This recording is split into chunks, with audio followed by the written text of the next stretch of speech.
Commonwealth, Asian games और world championship जैसे खेलों में देश का प्रतिनिधित्व करते हुए पदक दिलाने वाली अंतर्राष्ट्रीय पहलवान अलका तोमर अपनी खुद की एकेडमी शुरू करने वाली हैं, जिसमें वह युवा पहलवानों को तैयार करेंगी जो अंतर्राष्ट्रीय स्तर पर देश का प्रतिनिधित्व करेंगे।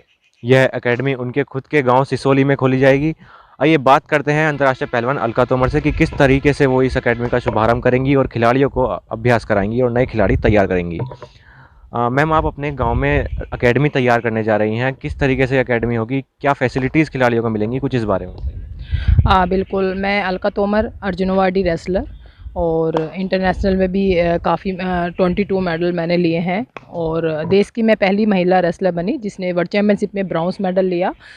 और यही प्रेरणा मेरे गुरुजी ने दी थी कि हमेशा मेहनत करते रहो, आगे बढ़ते रहो। मेरे कोच हैं श्री जबर सिंह सोम, तो उनसे ही प्रेरणा लेते हुए आ रही हूँ। मैंने 2012 में कुश्ती छोड़ दी थी, पर कुश्ती को मैं अपने मन से नहीं छोड़ पाई और हमेशा कुश्ती से जुड़ी रही हूँ और इसी जुड़ाव के लिए मैं रेसलिंग एकेडमी बनाना चाहती थी। तो मैंने सरकार से पहले काफ़ी मदद मांगी थी। स्टार्टिंग में मेरठ में मुझे ज़मीन भी अलॉट हो गई थी। डीएम थे उस टाइम पे अनिल डींगरा जी, उन्होंने मुझे अलॉट की थी ज़मीन। फिर शासन में वो फाइल गई तो और भी लोगों ने वहाँ पे अप्लाई किया हुआ था रेसलिंग एकेडमी के लिए। तो हमारे रेसलिंग फेडरेशन ऑफ इंडिया को ये रेसलिंग एकेडमी दे दी गई है, जो कि एक गेम में एक ही एकेडमी बनती है, वो एकेडमी उनको दे दी गई थी। जबकि मेरी खेल मंत्री जी से बात हुई थी तो मैंने कहा था सर मेरे को ज़्यादा ज़रूरत है इस एकेडमी की, क्योंकि मैं एज ए प्लेयर भी काफ़ी अच्छा मैंने किया है और मैं चाहती हूँ कि जो मैं ये एकेडमी खोलूँगी उससे आने वाली जो लड़कियां हैं उनको मैं मेहनत करा पाऊँगी, मुझे उससे काफ़ी फैसिलिटी मिल जाएगी। तो फिर भी वो एकेडमी उन्होंने रेसलिंग फेडरेशन ऑफ इंडिया को ये एकेडमी चली गई, तो कोई बात नहीं।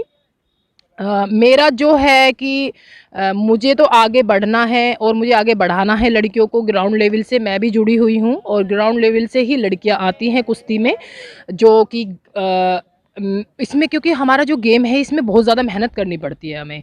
तो जो गांव की लड़कियां हैं और जो गांव से जुड़े हुए मेंबर हैं वो ही इसमें पार्टिसिपेट कर रहे हैं। तो मेरे दिमाग में फिर ये आया, क्योंकि मैं जिस गांव से बिलोंग करती हूँ वहीं पे मेरी ज़मीन है, मेरे पापा की ज़मीन है, तो उसी ज़मीन पे मैंने ये एकेडमी बनाने का सोचा, क्योंकि मुझे ये सपना अपना पूरा करना था। क्योंकि मेरा ओलंपिक ही एक ऐसा इवेंट बचा था जिसमें मैं मेडल नहीं ले पाई थी, तो मेरे मन में एक आग लगी हुई है, तो मैं चाहूँगी वो आग ओलंपिक मेडल के बाद लेगी।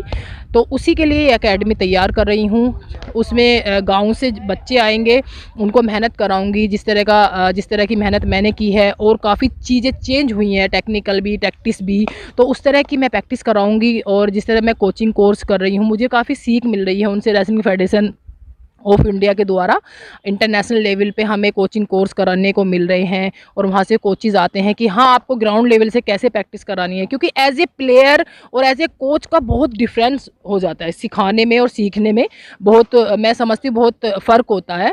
तो ये चीज़ मैंने सीख ली है और एकेडमी में बस टारगेट रहेगा ओलंपिक गोल्ड मेडल।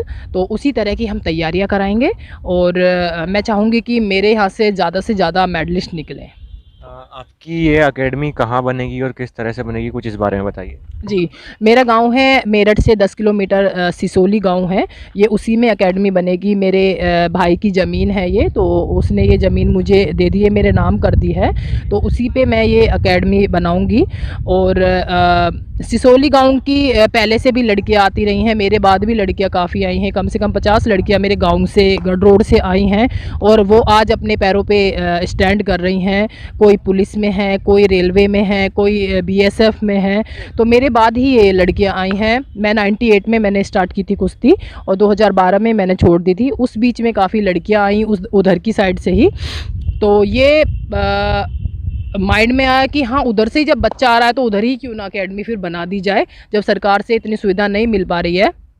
पर मुझे उम्मीद है अभी भी सरकार से, जैसे मैं एकेडमी बना रही हूँ, कि मेरा इसमें अगर कुछ सपोर्ट सरकार कर दे, क्योंकि हमारे पास इतना फंड नहीं है कि हम इसको काफ़ी हाई लेवल की बना दे। सोच तो है मन में तो है कि मैं इसको काफ़ी अच्छे स्टैंडर्ड पर ले जाऊं, लेकिन जितना हमारा बजट होता है हम उसी हिसाब से इसका प्रिपरेशन करते हैं।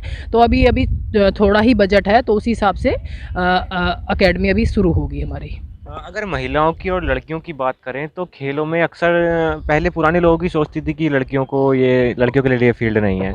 और आज देखा जा सकता है कि पहलवानी में इंडिया की काफ़ी महिला रेसलर हैं जिन्होंने अब देश का नाम रोशन किया है। आपने भी देश का प्रतिनिधित्व किया है। तो आज लड़कियों को पहलवानी में आप क्या टिप्स देना चाहेंगी नई लड़कियों के लिए? बिल्कुल। देखिए, जब मैंने स्टार्ट की थी कुश्ती, तो उस टाइम पे भी यही सोच थी कि ये लड़की है, क्यों करा रहे हो कुश्ती आप? तो मेरे पापा ने कहा नहीं, आप सबको क्या पता कि ये एक इसका फ्यूचर बनेगा और अभी नया गेम है, तो इतना ज़्यादा कॉम्पिटिशन नहीं था। यही सोच लेके चले थे, लेकिन धीरे-धीरे बहुत ज़्यादा कॉम्पिटिशन हो गया था मेरे टाइम पे भी। लेकिन जो मानसिकता थी गाँव में, वो नहीं चेंज हो पा रही थी। जो लोग पहले से ही जुड़े हुए थे कुश्ती से या गेम जुड़े हुए थे, उसी परिवारों से लड़कियाँ आ रही थी। तो लेकिन धीरे-धीरे सोच चेंज होने लगी, जैसे कि दंगल मूवी बनी है या मेरा वर्ल्ड चैंपियनशिप में मेडल आया, सबको पता लगा कि हाँ भाई, इससे कितना बेनिफिट है कि अगर आप मेडल जीत के ला रहे हो, आपको जॉब मिलती है, आपको सरकार सपोर्ट कर रही है। तो इस तरह से फिर सबकी सोच चेंज होने लगी कि हाँ, हमें लड़कियों को आगे लाना चाहिए। और मैं उन लोगों से कहना चाहूँगी कि लड़के और लड़की में भेदभाव ना करें, दोनों को सपोर्ट सेम करें और आगे उनको बढ़ाएँ, अपने पैरों पे खड़ा करें। गाँव में और कुछ लोगों की जो मानसिकता है, मैं समझती हूँ लड़कियों को लेके इसलिए है कि लड़की को वो पढ़ाते भी हैं और उनको दहेज भी देना पड़ता है। तो ये दहेज वाली जो प्रथा है, मैं सोचती हूँ ये तभी बंद होगी जब लड़की अपने पैरों पे स्टैंड करेगी, जब वो खुद अपना एक जॉब पालेगी। अगर हर कोई लड़की स्टैंड करेगी तो उसको दहेज देने की ज़रूरत नहीं है किसी को भी। मैम, आपके समय की कुश्ती में और इस समय की कुश्ती में आपको क्या लगता है, कुछ चेंज हुआ है या टेक्निकली या जैसा भी आपके परसेप्शन से आपका नज़रिया क्या है इस बारे में? बहुत चेंज हुआ है। देखिए, मेरे टाइम पे जो कुश्ती थी वो 9 मिनट की कुश्ती चलती थी, अब कुश्ती 6 मिनट की हो गई है, तो स्पीड का काफ़ी चेंज हो गया है। हमारे टाइम पे जैसे 3-3 मिनट के 2 राउंड होते 3 राउंड होते थे, अब 2-2 मिनट के 3 राउंड होते हैं, तो 3 मिनट की कम हो गई है। तो उसी बीच में आपको बहुत ज़्यादा स्पीड से लेना पड़ता है, उसी हिसाब से आपको ट्रेनिंग करनी पड़ती है, उसी हिसाब से आप आगे बढ़ते जाते हैं। तो मुझे लगता है काफ़ी चेंज आया है, उसी चेंज के साथ हम भी चलेंगे और आगे बढ़ते जाएँगे। तो इन्हीं सब बदलाव को देखते हुए आप अपनी एकेडमी में नई रेसलर्स तैयार करेंगी और यही सबको देखते हुए ओलंपिक के लिए महिला खिलाड़ियों को या पहलवानों को तैयार किया जाएगा। बिल्कुल, ये अलका तोमर रेसलिंग अकेडमी के नाम से होगा, जो मेरा नाम है। तो मैं चाहूँगी कि आप ज़्यादा से ज़्यादा अपनी बेटियों को वहाँ पे भेजिए और मैं नई तकनीकी और नए तरीके से, नई सोच के साथ ये अकेडमी बनाऊँगी। और रूल रेगुलेशन बहुत स्ट्रिक्ट होंगे इसमें। मुझे लगता है कि रूल रेगुलेशन हर जगह पे स्ट्रिक्ट होने चाहिए, जो आपने सोच समझ के हम उनको बनाएँगे। और टारगेट सिर्फ़ मेडल होगा, टारगेट सिर्फ़ जीत होगी। चाहे कितनी ही मेहनत करनी पड़े, चाहे कितनी ही दिक्कतें आएँगी, आगे बढ़ते जाएँगे हम।